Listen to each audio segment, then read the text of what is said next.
我再提醒大家最后一遍了，空调千万不要再开26度了。我要说呀，99%的人连开空调都不会开，您可千万别生气。其实啊，你们第一步开始就做错了。今天在这里啊，我教给大家几个在夏天开空调省钱又高效的小方法。大家好，我是小王，是格力空调售后部门连续10年的金牌技术工程师，从事空调维修售后的工作呀，今年已经是第18个年头了。主要的工作呢，就是给空调售后师傅们做技术培训。平时呢，他们呀都会把很多的空调相关问题汇总到我这边来，然后呢，由我去研究解决，最后呢，再同步给那些维修空调的师傅们。简单的来说呀，我就是维修空调的师傅的师傅。所以市面上啊，只要和空调相关的问题，只有你没有听过的，没有我不知道的。这夏天到了，今天啊，我趁着上班空闲的时间呢，给大家拍上这一条视频，纠正几个大家平时开关空调的错误用法。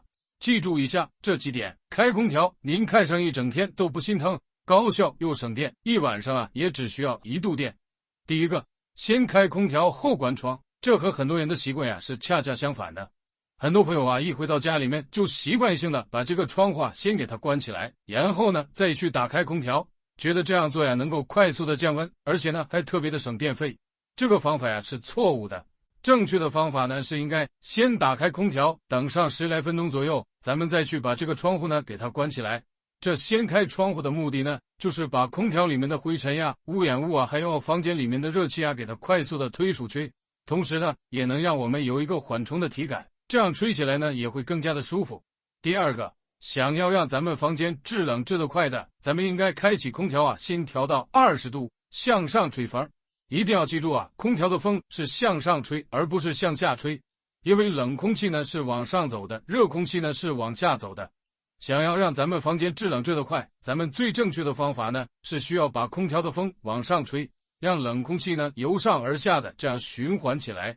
这样呢，房间制冷效果呀是向下吹的2倍，还能缩短啊空调运转时间。这制冷快，而且又省电，同时还避免了呀咱们对着人直接吹，再把自己啊给吹坏了。第3点，不要老是频繁的去开关空调，因为空调啊启动的时间耗电量呢是正常运行的7倍左右。这温度一凉，马上就关了，热了您再重新打开，您觉得是省电了，其实啊是更加的费电，还容易啊影响空调的使用寿命。如果你要是下楼取个快递，出门呀，咱们去遛个弯，短时间的离开呀，你就把空调保持在28度左右一个开启的状态，比重新启动啊更加的省电。如果是长时间外出，可以在出发前20分钟你把空调关闭，省电的同时呢还不影响您的体感。第4个，空调温度不要调得太低，温度呢每降低10度，咱们的耗电量就增加10%。这空调最省电呢，它并不是26度。在我们晚上睡觉的时候啊，室内的温度降下来以后，咱们可以给它调到27度，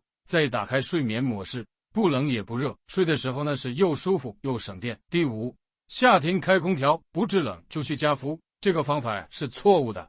咱们家里面的空调不制冷了，千万不要着急去打电话找我们上门来给你加氟。我们这儿的维修师傅啊，只要上门一趟，您就要花上大几百的上门费用，这完全啊就是在花冤枉钱。其实呢，有可能根本不是没有氟了，而是你家里面的空调灰尘还有污垢啊积攒太多了。这空调呢是需要定期去清理的，常年不清洗的空调很容易滋生大量的细菌。这也是啊为什么我们一打开空调就会闻到啊一股发霉的味道，灰尘细菌都会随着风呢吹的呀满屋子的都是。这想一想啊，是不是头皮都发麻？而且灰尘污垢啊它会堵在空调的进风口里面，这进风进不来，出风量也就特别的小，制冷效果呢当然就特别的差了，还特别的呀浪费电。所以啊，咱们每年呢都要给咱们家里的空调啊做上2到3次的大清洗。大家可以看一下呀，我这个视频，这是我在一个客户家里面拍的，他这个空调呢用了1年左右的时间没有清洗过，您看一下这个过滤网都脏成什么样子了。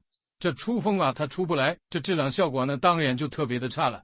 其实啊，清洗空调呢，咱们自己在家里面就可以做了，不用你去花上大几百找人上门来清洗，你只需要清洗这3个地方：过滤网、蒸发器、风轮。这清洗完以后呢，您家里的空调就跟新买的是一样的，不仅出风量大，而且制冷效果还特别的好。那些上门拆洗空调的人呢，最怕的就是我把这个方法分享给大家，大家呢可以点个不要钱的小红心和大拇指收藏起来，咱们随时随地呢都可以翻看。接下来呢，我就来教大家如何的去清洗空调。其实啊，真的非常简单，大致呢分为3个步骤。首先呀，咱们把空调的电源给它拔掉，然后呢，咱们把空调前面的面板给它掀起来，这样啊，我们就可以看到里面的过滤网的。然后呢，咱们先把这个过滤网啊给它拆下来，放到一边，一会儿啊，咱们用水龙头单独的给它做一次冲洗就可以了。接下来呢，就是这个过滤网后面的蒸发器。空调制冷效果差，一般都是因为蒸发器上面堆积了太多的灰尘跟污渍，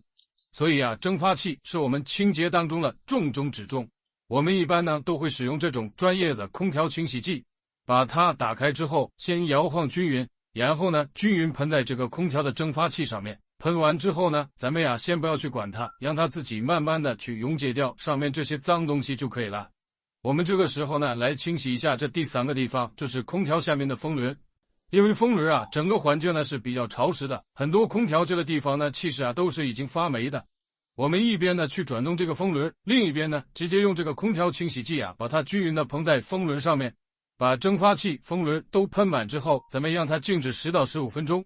趁着这个时间呢，咱们呀去把刚刚取下来的空调过滤网拿到水龙头上面，给它呀做一个冲洗。洗干净之后，咱们放在太阳光底下去晒一晒，让它自然的晒干。最后呢，咱们就可以把这个空调过滤网啊给它装回去了。把空调面板还有这个出风口呢给它完全合并之后，插上电源，开启制冷模式，风量调到最大，温度调到最低，给它吹上20分钟就可以了。咱们这个空调呢就算是清理干净了。这个时候啊，咱们家里的空调就跟新买回来的是一样的，不仅出风量大，而且制冷效果呢还特别的好。那有的家人就会问了，像刚才喷上去这个泡沫，不用单独的去做清洗吗？这个不用去单独清洗的，因为空调在制冷的过程当中蒸发器上面会产生大量的冷凝水，这冷凝水呢会把刚才溶解的这些脏东西呢顺着这个排水管给它排到室外去。这款专业的空调清洗剂，现在很多家政公司都在偷偷的使用，只是呢他们不会告诉你，因为它既便宜又好用，